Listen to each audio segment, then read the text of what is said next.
തെരഞ്ഞെടുപ്പിൽ LDFന് പൊതുവിൽ കേരളത്തിൽ ലഭിച്ച പ്രതികൂലമായ പ്രതികരണം ആലപ്പുഴ മണ്ഡലത്തിലുമുണ്ടായി എന്ന് LDF സ്ഥാനാർത്ഥിയായിരുന്ന അഡ്വക്കേറ്റ് AM ആരിഫ് പറഞ്ഞു. പരാജയത്തിന്റെ കാരണം പാർട്ടി പരിശോധിക്കും. വർഗീയതയ്ക്ക് എതിരായ ചെറുത്തുനിൽപ്പുമായി ബന്ധപ്പെട്ട CPM-ഉം ഇടതുപക്ഷവും നടത്തുന്ന ഇടപെടൽ കൂടുതൽ ഫലപ്രദമാക്കണമെന്നാണ് BJP-ക്കുണ്ടായ മുന്നേറ്റം സൂചിപ്പിക്കുന്നത്. ശോഭാ സുരേന്ദ്രന് LDF-ൽ നിന്നും വോട്ട് പിടിക്കാൻ കഴിഞ്ഞു എന്നതാണ് പ്രത്യക്ഷത്തിൽ തോന്നുന്നതെന്നും ആരിഫ് പറഞ്ഞു. കേരളത്തിലൊട്ടാകെ LDFന് പ്രതികൂലമായൊരു ജനവിധിയാണ് വന്നിരിക്കുന്നത്. അത് ആലപ്പുഴയിലും പ്രതിഫലിച്ചിട്ടുണ്ട് നല്ല നിലയിൽ. പിന്നെ തെരഞ്ഞെടുപ്പിലെ ജയവും പരാജയവും ഒക്കെ പാർട്ടിയാണ് പരിശോധിക്കുന്നത്. പാർട്ടിയും മുന്നണിയും പരിശോധിച്ച് ആവശ്യമായ പ്രതികരണങ്ങൾ അക്കാര്യത്തിൽ പാർട്ടി ജില്ലാ സംസ്ഥാന നേതൃത്വം നടത്തും. ഇപ്പോൾ വ്യക്തിപരമായ ഇക്കാര്യത്തിൽ ഞാനൊന്നും പറയാൻ ഇപ്പോൾ ഈ സമയത്ത് തയ്യാറല്ല. കാരണം ഞാൻ അങ്ങനൊരു വിശകലനം നടത്തിയിട്ടില്ല. ഒരേ ഒരു വിശകലനമേ ഉള്ളൂ. കഴിഞ്ഞ കുറേ അധികം തെരഞ്ഞെടുപ്പുകളിലായി മത്സരിച്ച് ഉള്ള അനുഭവ പാഠം വെച്ച് ജനങ്ങളുടെ പൾസ് മനസ്സിലാക്കാൻ കഴിഞ്ഞിട്ടുള്ളത് സംബന്ധിച്ചുള്ള എൻ്റെ റീഡിങ്, എൻ്റെ വ്യക്തിപരമായ വിശകലനങ്ങളെല്ലാം പിശകായിരുന്നു, അത് തെറ്റായിരുന്നു എന്ന നിഗമനത്തിൽ എത്തിച്ചേരാൻ പറ്റും. ബാക്കിയെല്ലാം ഇപ്പം നമുക്ക് പറയാൻ കഴിയുന്ന കാര്യങ്ങളല്ല.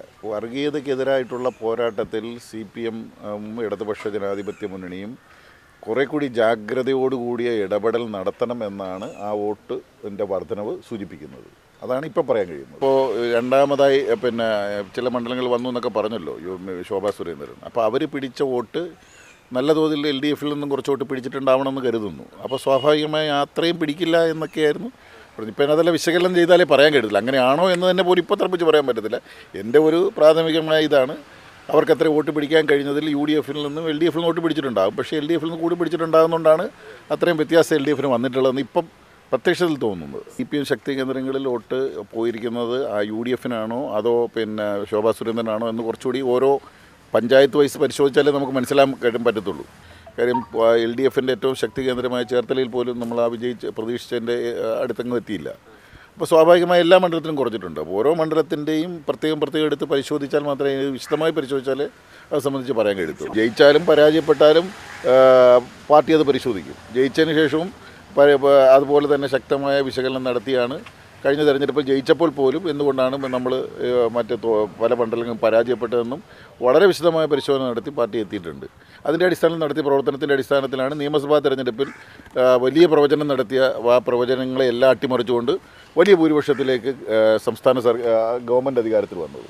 അപ്പം ഒരു തെരഞ്ഞെടുപ്പിൻ്റെ പരാജയത്തിൽ നിന്ന് കിട്ടുന്ന അനുഭവ പാഠങ്ങൾ വെച്ച് നടത്തിയ ഇടപെടലിൻ്റെ ഫലമായിട്ടാണ് രണ്ടാം വട്ടവും ഭരണത്തിലേക്ക് വന്നത്. അത് നമ്മൾ മനസ്സിലാക്കണം. അപ്പോൾ തീർച്ചയായും അത്തരത്തിലുള്ള പഠനങ്ങൾ പാർട്ടി നടത്തും. അപ്പോൾ ഏതെങ്കിലും ഒരു സമുദായത്തിനെ മാത്രം കുറ്റപ്പെടുത്തിയോ അല്ലെങ്കിൽ ആ വോട്ടുകൾ അങ്ങോട്ട് കേന്ദ്രീകരിച്ചോ ഇങ്ങോട്ട് കേന്ദ്രീകരിച്ചോ എന്നൊന്നും ഇപ്പം പറയാൻ പറ്റില്ല. അല്ല, അങ്ങനെ ഒരു ഘട്ടത്തിൽ പോലും തെരഞ്ഞെടുപ്പ് വേളയിൽ ഒരു സന്ദർഭത്തിൽ പോലും മാധ്യമങ്ങളോ അല്ലെങ്കിൽ ഏതെങ്കിലും വ്യക്തികളോ വ്യക്തിപരമായ ഒരു ആക്ഷേപം ഉന്നയിച്ചായിട്ട് എൻ്റെ അറിവിലില്ല.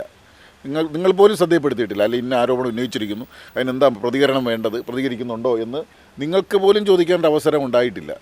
പിന്നെ നിങ്ങൾ കാണുന്നുണ്ടല്ലോ, വലിയ ലക്ഷക്കണക്കിന് വോട്ടിൻ്റെ ഭൂരിപക്ഷത്തിലാണ് UDF പല മണ്ഡലങ്ങളും ജയിച്ചിരിക്കുന്നത്. ഈ KC വേണുഗോപാലിനെ പോലുള്ള അതിപ്രഗത്ഭനായിട്ടുള്ള ഒരു അഖിലേന്ത്യാ നേതാവുമായിട്ടാണ് ഇവിടെ മത്സരിച്ചത്. അദ്ദേഹം തന്നെ ചെറിയ ആളായല്ല. നമ്മളത് ഒരിക്കലും ആ സന്ദർഭം ചെറുതായി കണ്ടിട്ടുമില്ല. കാര്യം 13.5 വർഷക്കാലം ആലപ്പുഴ MLA ആയിട്ടിരുന്ന ആളാണ്. 10 വർഷക്കാലം അദ്ദേഹം MP ആയിരുന്നു. അതിൽ തന്നെ കേന്ദ്രമന്ത്രിയായിരുന്നു.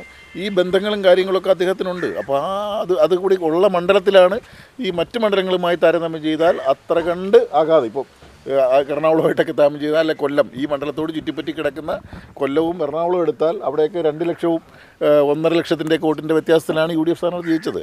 അപ്പോൾ അത്രയും വലിയൊരു മത്സരം ഇവിടെ നടന്നിട്ടും അത് ഉണ്ടാവാതെ നോക്കിയില്ല ഡിഫറൻസിൽ.